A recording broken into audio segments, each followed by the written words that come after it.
In this video, we're visiting one of the most beautiful places I have ever seen in my life, and it's right here in India. Welcome to Lakshadweep.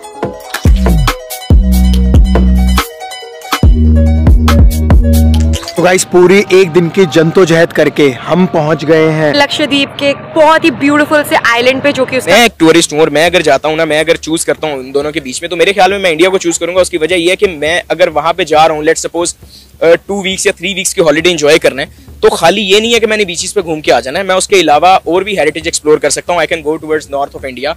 आप देखिए वहाँ पे कितने cultures हैं।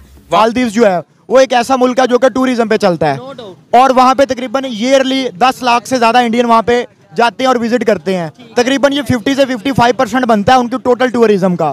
तो आप खुद 50% almost जो उनका टूरिज्म से रेवेन्यू होता है वो इंडियंस देते हैं जगह पर। लेकिन लक्षद्वीप के हवाले से बात की गई कि वो एक ऐसी जगह है कि जहां पर टूरिज्म बहुत ही कमाल तरीके से फ्लरिश कर सकता है। तो देखिए, भारत का टूरिज्म तो हम पहले ही जानते हैं। चुकी हैं हमारी जितनी सेलिब्रिटीज हैं, जब न्यू ईयर आती है तो वो कहाँ पे मनाने जाते हैं? यूएसए के अंदर, दुबई के अंदर, यूके के अंदर मनाने जाते हैं। और उनकी जो सेलिब्रिटीज हैं, अब रिसेंटली मैं उनका बयान सुन रहा था, अक्षय कुमार का और सचिन तेंदुलकर का, आपने भी सुना होगा कि वो कह रहे थे कि आप जो लोकल टूरिज्म है उसको प्रमोट करें। बेसिकली अब आप इमेजिन कर लें कि नरेंद्र मोदी का या भारत का कितना ज़्यादा असर रसूख है कि अगर लेट्स से 2 लाख टूरिस्ट हैं फॉर इंस्टेंस, अगर हम इसको यही ले लें तो इंडियन समझते हैं कि अगर हम बाइकआउट करना शुरू करेंगे तो उनकी इकॉनमी बैठ जाएगी। ठीक है जी।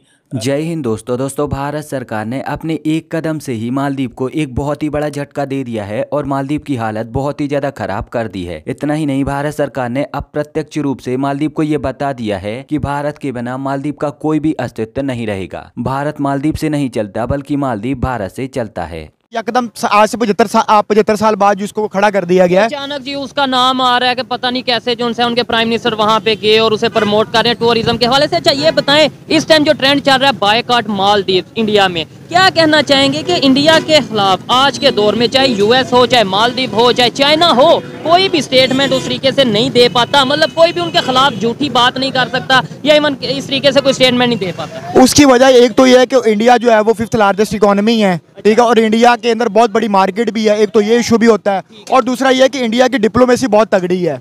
वो अपने तमाम जो नेबर्स कंट्रीज हैं उनके साथ उनके बहुत अच्छे ताल्लुकात हैं।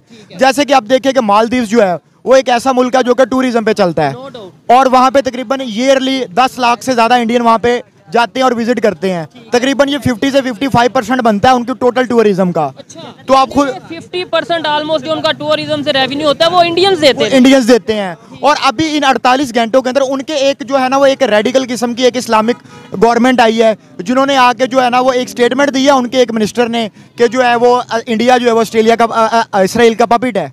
ठीक है, तो उसके बाद इन्होंने जो है ना वो प्राइम मिनिस्टर मोदी जो है वो गया, उसने जाके विजिट किया है और ये एक बहुत अच्छा साइन है। उसने जाके विजिट किया, लोगों को पता चला और उसकी अहमियत लोगों के सामने उजागर हुई। अहमियत मैं कहता हूँ इस टाइम पूरे सोशल मीडिया इंटरनेशनली वो ट्रेंडिंग पे चल रहा है। दूसरे नंबर पे उनके सिर्फ प्राइम मिनिस्टर का, जो मेरी अपनी एक ओपिनियन है, उनके सिर्फ प्राइम मिनिस्टर का रोल नहीं है, उनके पॉलिटिशियन, उनके अगर हम क्रिकेटर देख लें, इवन उनकी पब्लिक देख लें, वो दरअसल जब से मालदीव में चुनाव के बाद मोहम्मद मिज्जू की सरकार आई है तो तब से ही मालदीव में भारत विरोधी कार्य बहुत ही ज्यादा आम हो चुके हैं, या फिर यूं कहो कि मोहम्मद मिज्जू की सरकार ही भारत विरोधी कार्य करवा रही है। और अब ऐसे में प्रधानमंत्री मोदी ने भी भारत में स्वदेशी कार्यों को बढ़ावा देने के लिए अपनी तरफ से एक ऐसा कदम उठाया जो कि मालदीव पर इतना ज्यादा भारी पड़ गया कि मालदीव को करोड़ों अरबों का नुकसान हो गया। और इतना ही नहीं, मालदीव की जो मौजूदा सरकार है उनके नेता गुस्से में आकर प्रधानमंत्री मोदी को गालियां देने लगे और कार्टून बताने लगे। हालांकि फिर बाद में मालदीव की सरकार की तरफ से उनकी मंत्री मरियम शियाना को मंत्री पद से बर्खास्त कर दिया गया था, जिन्होंने की प्रधानमंत्री मोदी की इंसल्ट की थी और प्रधानमंत्री मोदी को कठपुतली बताया था। अब जब से प्रधानमंत्री मोदी ने इंटरनेट पर लक्षद्वीप दौरे की फोटो और वीडियो डालना शुरू किया है और इसके बाद मालदीव की सरकार की तरफ से प्रधानमंत्री मोदी की इंसल्ट करने की कोशिश की गई है, तो तब से ही भारत में बायकॉट मालदीव का ट्रेंड शुरू हो चुका है। बायकॉट मालदीव के इस ट्रेंड में भारत के एक आम इंसान से लेकर फिल्म और क्रिकेट जगत की बड़ी बड़ी हस्तियां भी सम्मिलित हो चुकी हैं और वह प्रधानमंत्री प्रधानमंत्री मोदी का समर्थन करते हुए लक्षद्वीप जाने की बात कर रही हैं। और इसी लिस्ट में अक्षय कुमार का यहाँ पर कहना था कि हम मालदीव जैसी जगहों पर पर्यटन के लिए क्यों जाते हैं जहाँ पर की भारतीयों की इज्जत नहीं की जाती, तो क्या हमें हमारी इज्जत प्यारी नहीं है? तो अब से हमें भारत की जगहों पर ही पर्यटन के लिए जाना है ताकि हमारा पैसा भारत में ही रहे। इसके बाद क्रिकेटर सुरेश रैना का यहाँ पर कहना है कि हमारे लिए हमारी इज्जत और हमारा मान सम्मान सबसे बढ़कर है और इसीलिए जहाँ पर भारतीयों का अनादर किया जाता हो, भारतीयों की इज्जत ना होती हो, हमें वहाँ पर कभी भी नहीं जाना चाहिए। इरफान पठान का भी यहाँ पर कहना था कि मैंने 15 साल की उम्र से ही दुनिया भर के अलग अलग देशों में भ्रमण किया है और वहाँ भ्रमण करने के बाद मुझे पता चला है कि भारत पूरी दुनिया में स्वागत सत्कार करने के मामले में प्रथम पायदान पर आता है और भारत जैसा आदर सम्मान और अपनापन आपको कहीं और देखने को नहीं मिलेगा। तो इसीलिए हमें केवल और केवल भारतीय जगहों पर ही पर्यटन के लिए जाना चाहिए। इन सब के अलावा जॉन अब्राहम, सलमान खान, श्रद्धा कपूर, सचिन तेंदुलकर जैसी बड़ी बड़ी हस्तियों ने भी प्रधानमंत्री मोदी की बात का समर्थन करते हुए मालदीव न जाकर लक्षद्वीप जाने की बात कही। साथ ही साथ उर्वशी रातौला ने तो खुद ये कहा है कि वो बहुत ही जल्द लक्षद्वीप के दौरे पर जाने वाली हैं। क्रिकेट और फिल्म जगत की हस्तियों के अलावा भारत का एक आम इंसान भी अब मालदीव में होटल और फ्लाइट की टिकट कैंसिल कराकर लक्षद्वीप जा रहा है और भारतीयों के इस कदम से, भारतीयों की इस एकता से मालदीव को यहाँ पर करोड़ों अरबों का घाटा लग चुका है। अब ये जो फिलहाल मालदीव और लक्षद्वीप का ट्रेंड चल रहा है तो इसमें हमें कुछ बातें बहुत ही ज्यादा अच्छी देखने को मिली हैं और कुछ बातें बहुत ही ज्यादा अजीब लगी हैं, जिसमें सबसे अच्छी बात तो यह है कि फिलहाल भारत का हर इंसान, चाहे वो कितने भी बड़े पद पर क्यों न हो, वो एक भारतीय बनकर भारत सरकार का समर्थन कर रहा है और देशभक्ति की बात कर रहा है। लेकिन दूसरी तरफ अजीब बात यह है कि मालदीव की जो मौजूदा सरकार है, मोहम्मद मिज्जू की सरकार, तो क्या उनमें इतनी भी सोचने की क्षमता नहीं है कि हमारा भला क्या है और बुरा क्या है? क्योंकि ये भारत से दुश्मनी कर रहे हैं और भारत एक ऐसा देश है जो कि इनके देश को चलाता है, इनकी अर्थव्यवस्था को चलाता है, इनको खाने के लिए देता है और वक्त आने पर इनको एड भी देता है। तो अगर ये भारत से ही दुश्मनी कर लेंगे तो आखिरकार मालदीव का क्या अस्तित्व बचेगा? अब इतना तो मुझे लगता है कि जानवरों में भी समझ होती है कि उनको ये पता होता है कि आखिर मेरे लिए अच्छा क्या है और खराब क्या है। ये जो मिनिस्टर्स थे ये रिस्पॉन्सिबल थे बिकॉज इन्होंने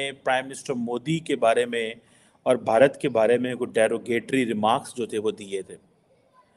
और इस पे पहले तो जो मालदीव की गवर्नमेंट थी उन्होंने अपने आप को इससे डिस्टेंस पे रख लिया। उन्होंने कहा जी हमारा इससे कोई ताल्लुक नहीं है और मालदीव की गवर्नमेंट ने इसके ऊपर क्लैरिफिकेशन जारी की थी और ये कहा था कि जो प्राइम मिनिस्टर मोदी के बारे में जो रिमार्क्स हैं ये इसका हुकूमत से कोई ताल्लुक नहीं है। सुनने में ये आया कि मालदीव गवर्नमेंट जो है उसको तकरीबन एक बड़ी तादाद में जो टूरिस्ट हैं वो इंडिया से जाते हैं और कहा जाता है कि सबसे बड़ी तादाद में टूरिस्ट इंडिया में जाते हैं रशिया और चाइना के अलावा।